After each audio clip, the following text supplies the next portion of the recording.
Okay, that's simple. Negative equities. Think about it as a balance. The positive and the negative, like the floater, like a floater. Once like you want to buy a like it shows over here with the houses. You want to buy a house. The house has a price. So then you minus the value of the house minus your borrowing. So that's basically your negative equities. But that's also a good principle to see it in many other ways.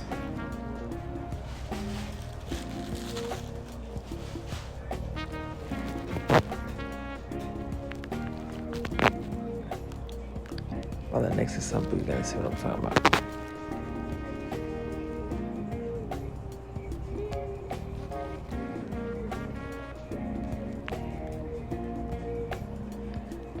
There you go, like credit cards right here. This is the best example.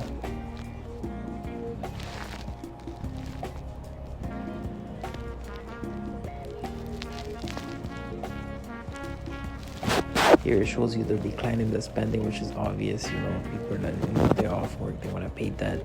But then it gets to a funny spot. Look, right here. Consumer borrowing is closely watched by indication of the American willingness to take on more debt to finance their spending, which accounts for 2/3 of the U.S. economic activity.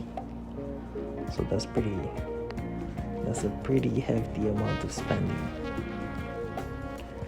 But we have to go back. And this thing you're gonna see, most of the time they're hoping that people go back to spending.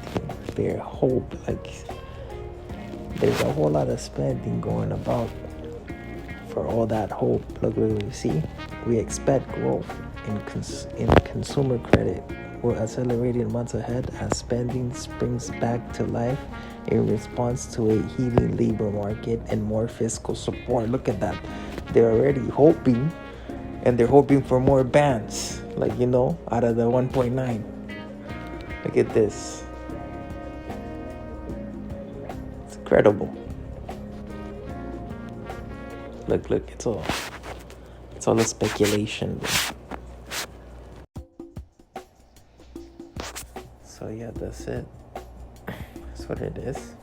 And then look, the drop in borrowing in January meant total consumer credit in Fed report dip by 0.4 to 4.18 trillion. The Fed money report does not cover home mortgages or any other loans backed by real estate, such as home equity loans, and most likely much more. So yeah, that will bring you. You see, the government said Friday that the employer added 379,000 jobs, which is good, in February, the most since October. So that's good in one end. But the thing is, we bring it back to the borrowing and the fact that the Fed, which is the one that's spending out, is giving out the money, only sees part of the actual debt that it's like if you go to go get a loan, and in reality you have all kinds of hidden debt behind you, but you're still borrowing.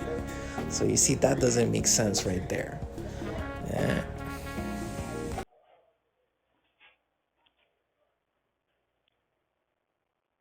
All right, we ready? Okay, so here we have a go on. Let me just figure out my numbers. So look at this live one. I love it. Here it shows you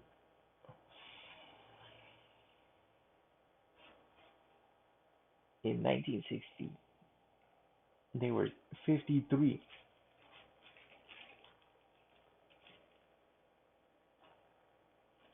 in 1980, 34. So like basically in the 1980 there was prosperity a bit, but then look, you got overhand with the prosperity. At 2000, you were already at the recession of the 1960s or the 1950s in 2000. So then after 2000 is when we already consider the end of the 1,250-year deal. And then both, look at that, extraordinary rigidity at 129.74%. But that's not, this is all good. Assets per citizen, supposedly, averagely, if it was obviously spread like butter. But then this is exactly where we get to where I was explaining before about the positive and the negative and the balance. This is the best part. Here it shows you the household assets, the U.S. total national assets. Then right here it shows you assets per citizen. That is the wealth is divided evenly.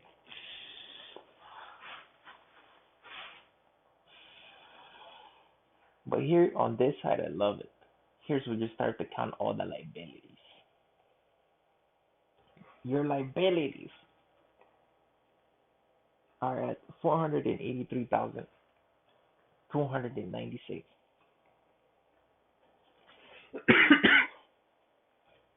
You're literally bogusly over the assets per citizen.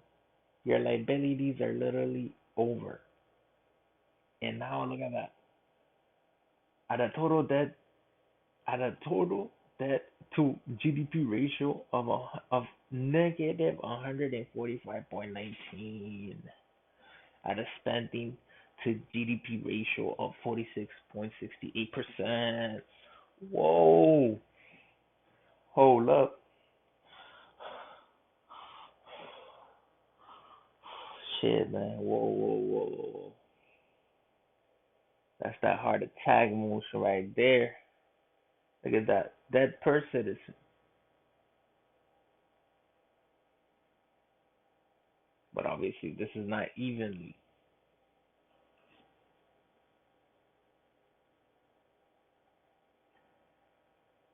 per state. So this is like if we came to collect them both, like this is the bands.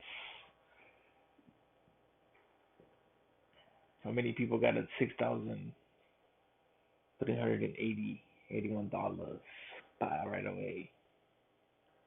No, I don't got it. Who got it?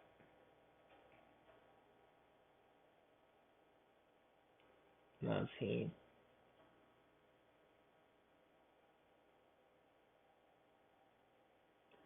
Crazy. Look at that. Interest on debt. But the thing is that what these numbers don't count is natural disaster. Well, it does count actually through liability. It counts natural disasters and stuff. Look at this. Look at this. Living in poverty without insurance. 29 million people. Look at this. Food stamps. 45 million 800. Yo, 46 million. Let's round that shit up.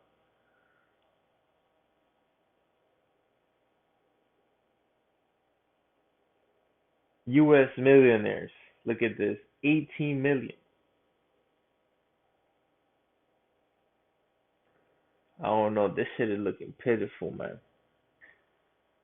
Let's not confuse this one's over here. Let's not confuse these numbers over here. Local debt, like, you know what I'm saying?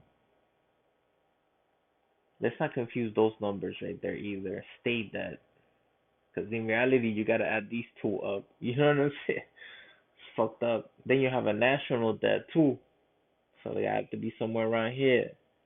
Poof, U.S. national debt per taxpayer, 223,000 dollars. dead per citizen. So basically, you gotta add these two motherfuckers up.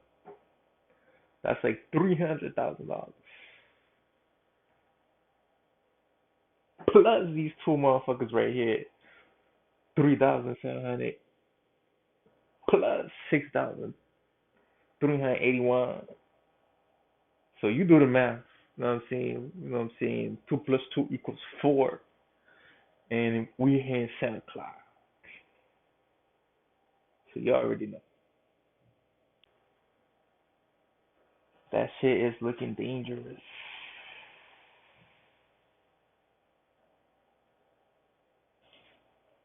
and it looks like prosperity is not a factual check.